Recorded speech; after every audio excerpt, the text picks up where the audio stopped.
Hello viewers, the childhood memories are always nostalgic. We all love to cherish them forever. Toru Dutt was one such young poetess who added a charm to her childhood memories and made them immortal through her wonderful poem called The Casuarina Tree. Now let's try to know more about this great poetess. She contributed a lot to the world of literature in a very short span of time. Toru Dutt was born on March 4th, 1856, and she was youngest of the three children of a high caste Hindu couple in Bengal. His father, Babu Govind Chandar Dutt, was himself distinguished among his countrymen for the width of his views and vigour of his intelligence. His only son Abju died in 1865 at the age of 14 and left his two younger sisters to console their parents. Aru, the elder daughter, born in 1854, was 18 months senior to Toru. She was born in Calcutta on the 4th of March 1856. With the exception of 1 year's visit to Bombay, the childhood of these girls were spent in Calcutta at their father's garden house till November 1869, after which Toru and her sister Aru travelled to France, Italy and then England. She went to a school in France for the first time of her life and cultivated an intimacy with French during that period. After the publication of several translations and literary discussions, Toru and her sister published Sheaf Gleaned in French Fields, a volume of French poems she had translated into English. This volume was brought out by Saptahik Samvad Press of Bhawanipur, India in 1876. 8 of the poems had been translated by her elder sister Aru, and this volume came to the attention of Edmund Gosse in 1877 and reviewed it quite favourably in the Examiner that year. Sheaf would see a second Indian edition in 1878 and a third edition by Cajun Paul of London in 1880. But Toru Dutt lived to see neither of these triumphs. Toru Dutt paid her debt to nature, leaving her parents totally deserted and depressed at the age of 21 on 30th August 1877, and she left behind her an imperishable legacy. She lived and wrote at a time when cultural studies were at an incipient stage of development, and the idea that mythologies hold the key to understanding people were not properly realized. She was one poetess who made us realize that the great Indian mythology is the very base of human psyche and Indian culture. With her amazing insight into things, Toru Dutt realized the importance of Indian myths and legends. She instinctively realized that Indian poetry, to be truly great, must be inspired by Indian myths. Her collection of poems, Ancient Ballads and Legends of Hindustan, reveals how evenly shadowy figures of legends can come alive when romantically treated. At the time of her death, she left behind 2 unpublished novels. La Journal de Mademoiselle de Hours, thought to be the first novel in French by an Indian writer, and Bianca for the Young Spanish Maiden, thought to be the first novel in English by an Indian woman writer. In English, in addition to an unfinished volume of original poems in English, Ancient Ballads and Legends of Hindustan. Look at the variety of literary chunks she contributed to the great world of literature. As for Toru Dutt, she rendered several French poems into delightful English verse. Thus, she interplayed the culture of a land with that of England and France. The noted French critic and writer James Darmestitter makes a correct evaluation of Toru Dutt when he observed thus: "This daughter of Bengal So admirably and strangely gifted, Hindu by race and tradition, an English woman by education, a French woman at heart, poet in English, prose writer in French. Toru was in fact a citizen of the world and not of any particular race or community.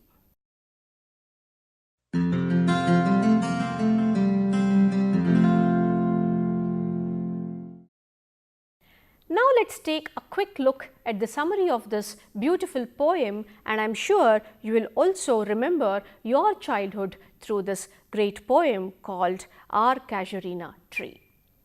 Now this is a poem by Toru Dutt, taken from her book Ancient Ballads and Legends of Hindustan with an introductory memoir by Edmund Gosse. The poem gives an objective description of the tree and the charm associated with the poet's childhood.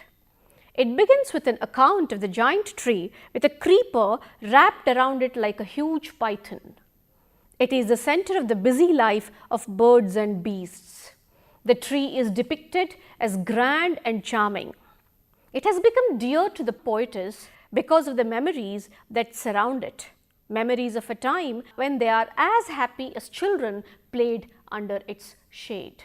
The thought brings out an intense yearning for the playmates who are now no more alive. For their sake, the tree has become an immortal memory to the poet's joyous past, which the cruel waves of time had swept away. The last stanza unfolds the desire of the poet for the immortality of the tree. A simple tree like Casuarina tree, it has enriched the imagination of this young poetess, and she has immortalized her thoughts so beautifully that it has remained on the minds of the readers forever. In the poem, the poetess celebrates the beauty and the majesty of the tree. She uses the medium of the tree to receive her memories of the past. The poet attempts to recapture the happy time of her childhood in the company of her siblings Abju and Aru. She immortalizes those glorious moments of happiness by recalling the memory of the tree. The emphasis goes beyond that one tree. The poet delicately recaptures the past and binds it to her present. The tree has been made immortal by Toru Dutt. Our Casuarina Tree, a poem by Toru Dutt, is one of those most representative poems. The poem reveals the influence of Keats on her. The first two stanzas are imaginative and sensuous description of the Casuarina tree, replete with imagery taken from nature.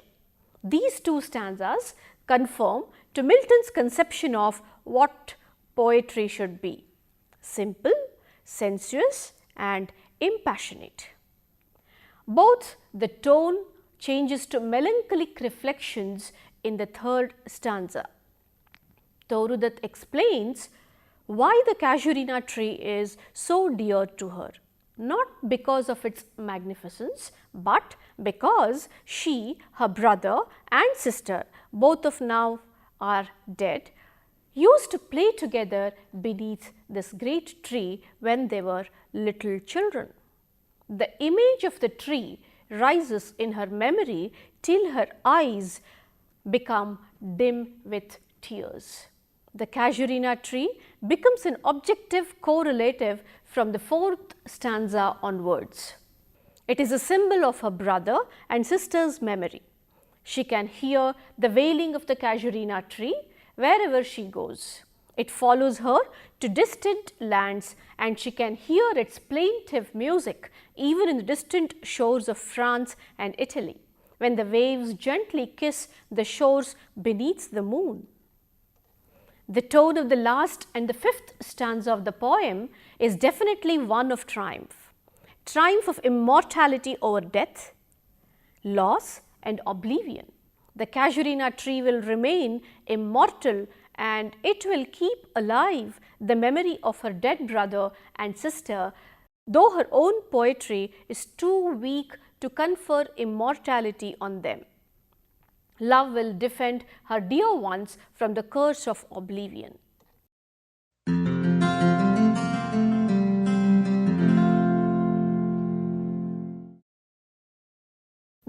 reflects her deep felt admiration, affection and desire for the tree, which is freely linked in her mind to her homeland. When she was abroad, Dutt longed for her native land, and the one symbol of all those memories in her mind was the casuarina tree. The casuarina tree belongs to the she oak or beefwood type of trees and is mainly found in southern parts of India and Australia. It is somewhat similar to the birch tree, and its total look resembles to the plumage of cassowary bird, from which it has derived its name. The tree in Toru Dutt's our Casuarina tree stands for the motherland with its giant stature. It is indented with scars that has been inflicted by the past trials and tribulations. The rugged trunk hints at the antiquity and culture.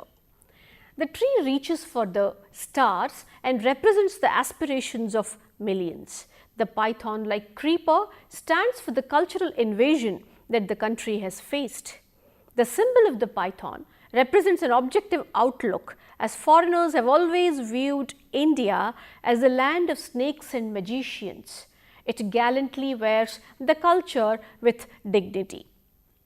It accepts the invasion of the creeper and utilizes it as an embellishment or scarf that enhances its appearance.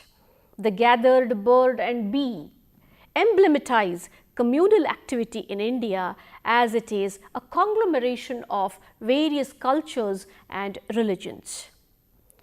Creeper climbs, in whose embraces bound no other tree could live. By these lines, the poetess signifies that no other country could have absorbed these foreign elements and yet maintained its own identity. What a beautiful way to remind the readers to remember their own roots and not to forget them or get carried away by foreign culture. The python like a scarf as an embellishment and protective cover that only enhances its dignity. The symbol of the scarf may also refer to the concept of modesty in Indian culture, where the femininity of a woman is synonymous with modesty. Flowers are hung in crimson colors all the bough along. Crimson is a bold color, and it is a color of festivity. The bird and bee and their songs represent the rich natural vegetation.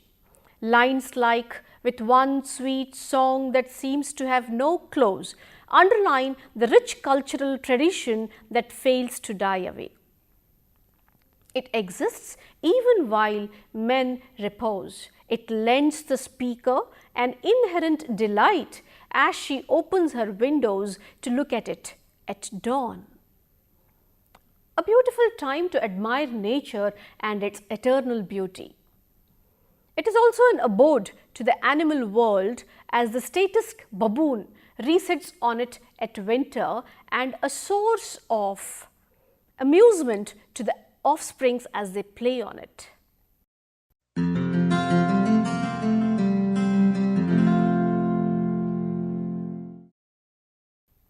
Symbolism, it has a special place in the world of poetry, and Toru Dutt used this device of symbolism very well, and especially in this poem, Our Casuarina Tree. The tree is both a tree and a symbol. In it are associations of two important elements, time and eternity. The first stanza is an objective description of the tree. The second stanza relates the tree of Toru's own impression of it at different times. The third links up the tree with Toru's memory of her lost brother and sister. The memories of her siblings always haunted her throughout her short life. The fourth stanza humanizes the tree, for its laments are human record of pain and regret, and the last stanza wills as it the immortality of the tree.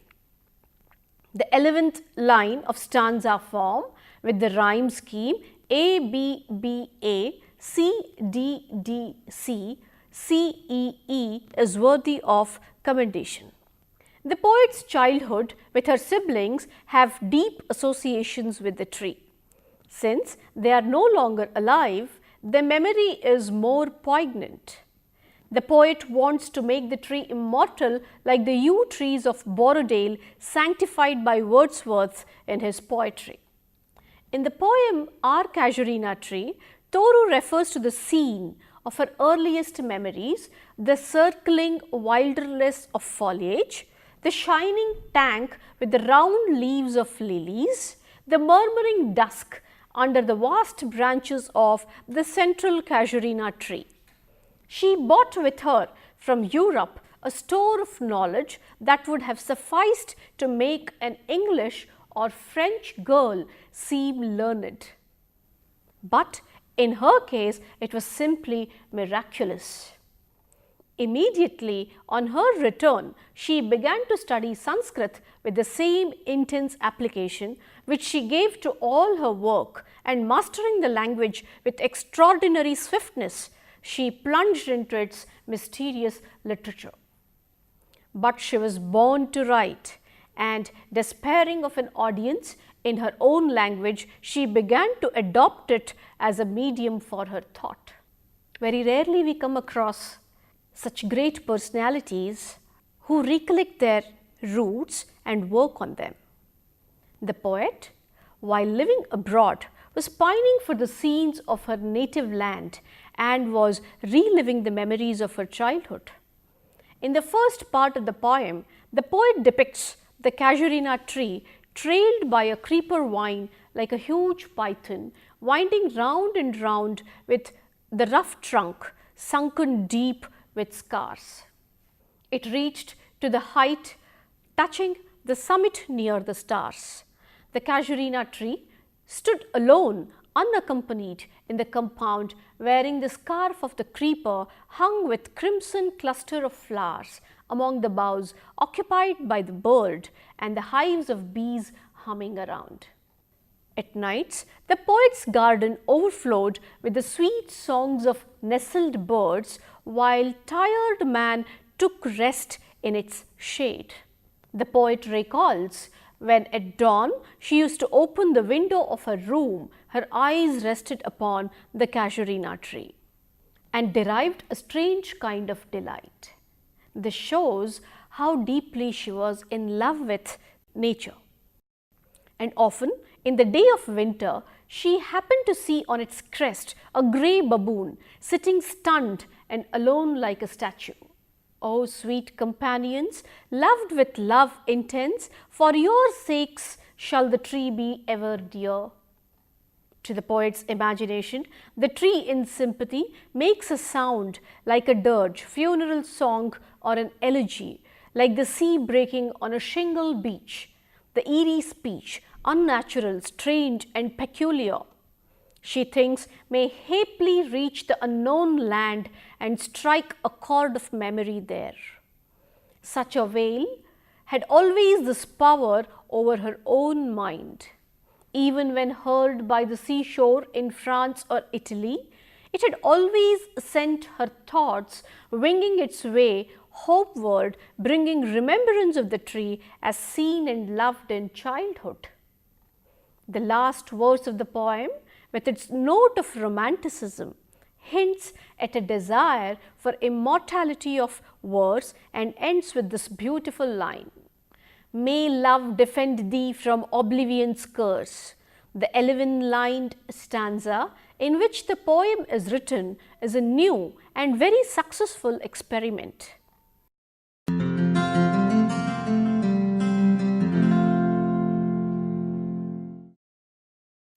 Though the poetess fills or penned this poem with her rich imagination, she never failed to capture those subtle details which added to the richness of this poem further. The poetess gives us minute details of the occupants of the tree and how they enjoyed their stay there. The birds used to wait for the sunrise, and its puny kids leapt about and played on the lower boughs. Early in the morning, The sleepy cows were led to the pastures, and on the way they passed by a broad pond undershadowed by a hoar tree. The pond was covered by overlapping and overspreading water lilies flowered like the sheet of snow. Look at the beautiful comparison, lilies and sheet of snow. The poet here reveals why the casuarina tree was so dear to her soul. It was because she played with her sweet companions and friends whom then the cruel waves of time had scattered them like the loosened leaves, and she could not see any of them again. Only the sweet memories were left behind. Though they were sweet, yet they were so painful for those poignant hours which cannot be fetched back. The poet grew up, but the memories of the sweet moments stored in her mind were still young. The tree is dear to the poetess because it is the soul bond between her past and present. When she calls it, a chain of pleasant and poignant memories come to her mind.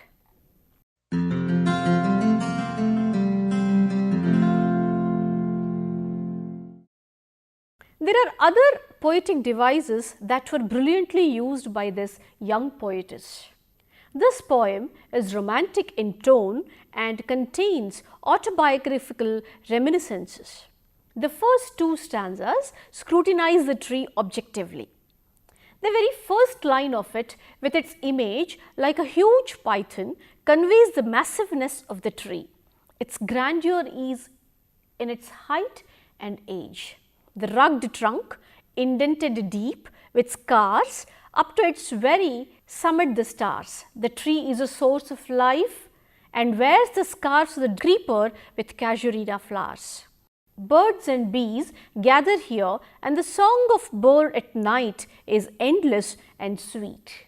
The second stanza moves from the objective description of the tree to the impact it has on the poet narrator, whose eyes delighted on its zest. Again, the power of observation and the selection of the detail instill the poem with interest. The gay baboon, which sits statue-like while its puny offspring played, the kokilas hailing the day, sleepy cows mending their way to pastures, and water like snow enmassed. The delight on seeing the sight makes the poet nostalgic about her childhood. This may be taken as evidence of her romantic muse. While the tree stands as a symbol of nature's magnificence, it is dear to the poet's soul because of the sweet companions whom she remembers playing beneath the tree. A personal reading would justify the sadness of hot tears for her childhood playmates. So great is the grief of loss that it seems the tree also laments with her.